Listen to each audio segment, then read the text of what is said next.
Oh my god. Oh my god. Stop whatever you are doing right now. Literally put it down, pull over, tell your boss you have a family emergency because I am screaming and I repeat, I cannot contain the absolute insanity that I just witnessed on my television screen. I am literally shaking. My hands are trembling as I type this.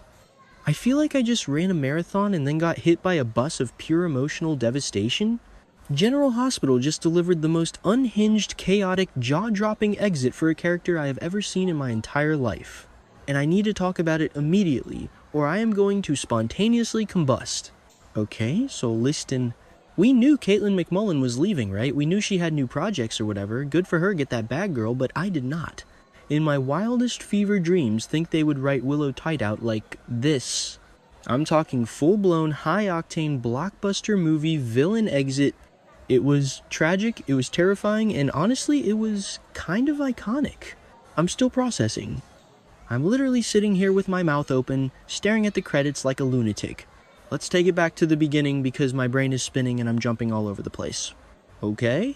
Remember how stressed we were over the Who Shot Drew mystery and the poisoning? We were all convinced. There's no way it's Willow. She's the town saint. She wears pastels and whimpers in the corner. Wrong.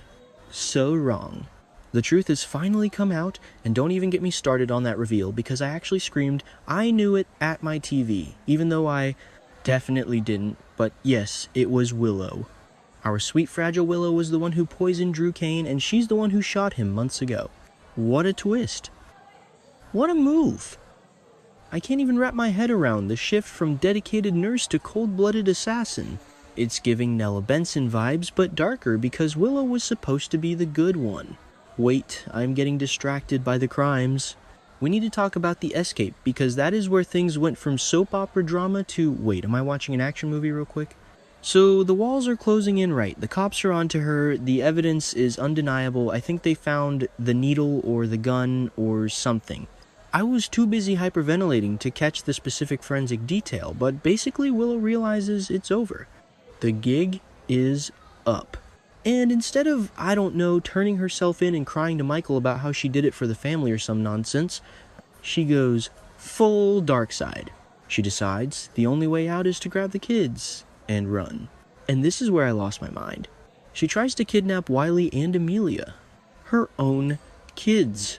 But like in a we are leaving forever and never coming back frantic manic way, she's packing bags, she's sweating, her eyes are wild. Katelyn MacMullen was acting her face off, by the way. Give her the Emmy right now, and she manages to get them into the car, just as Michael and Dante figure out what's happening. Okay, picture this. It's pouring rain. Of course, it's raining. It's a torrential downpour, practically a hurricane, because General Hospital knows exactly how to set a mood. The sky is black, lightning is flashing, and Willow is speeding out of Port Charles like she's in the Indy 500. She is not stopping. Michael and Dante are in pursuit, right? And I'm sitting there on my couch, literally clutching a throw pillow so hard I think I ripped a seam. Screaming, slow down, Willow. But does she slow down? No. She speeds up. She is spiraling. You can see it in her face. She's crying. She's panicking. She's looking in the rearview mirror at the flashing sirens, and she just breaks. It was actually heartbreaking. Like, even though she's a poisoning shooting villain now, watching her completely unravel was devastating. She knows she's lost everything. She knows there's no going back to the Quartermain mansion after this. Wait, did I mention the bridge? I forgot the bridge. It's always a bridge. Why is it always a bridge in this town? So she's on the bridge. The road is slick, the visibility is zero, and the music is swelling to this terrifying crescendo. I'm literally holding my breath. I think I stopped breathing for a full 2 minutes.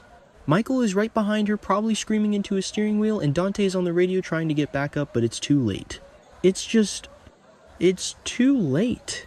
Willow looks back one last time, maybe at the kids, or maybe at Michael's headlights, I don't know. It was too fast, and she loses control. The car hydroplanes, it spins. It was in slow motion, I swear. I saw the terror in her eyes. The car smashes through the guardrail crash and goes over the edge. And then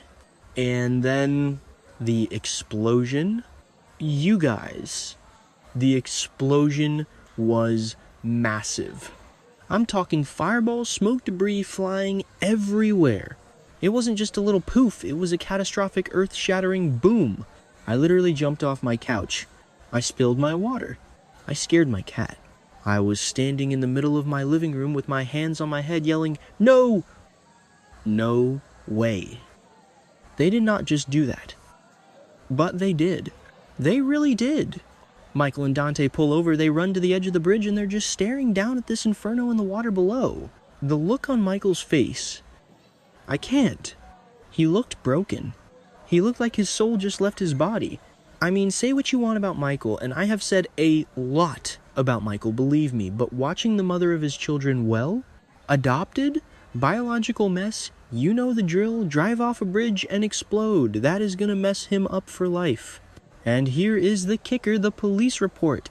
Later, after the commercial break, where I literally paced around my kitchen trying to calm down, they cut to the aftermath. The divers are in the water, the lights are flashing, it's all grim and somber. And the cop, I think it was Dante or maybe Chase. No, it was Dante, he says it. The words we all knew were coming but still didn't want to hear. No survivors could have made it out of that crash. The body hasn't been found yet, but no body found. Okay, stop. Pause. Rewind. Body not found in soap language usually means she is alive and living in Paris with a new face. But this felt different. The way they filmed it, the finality of it, the fact that Katelyn MacMullen is legitimately leaving the show for new projects. It felt like a real goodbye. A tragic, horrible, fiery goodbye. I honestly can't believe they went there. Willow started as this teacher. She was the sweet girl fighting for custody. She was the moral compass. And she ended her run as a fugitive kidnapper who exploded in a river. The character arc is insane. It's actually tragic when you think about it. How much trauma did she have to go through to snap like that? The cult, the Nelle stuff. The leukemia, the Nina drama. I guess she just finally broke. And when she broke, she took the whole show down with her. And can we talk about Michael for a second? Because seriously, this man has the worst luck with women in the history of the world. His ex-girlfriend, baby mama Nell, fell off a cliff or whatever happened that week. Now, his wife, baby mama Willow, drives off a bridge. Someone needs to wrap this man in bubble wrap and keep him away from large bodies of water and high altitudes. I'm worried about him. Seriously?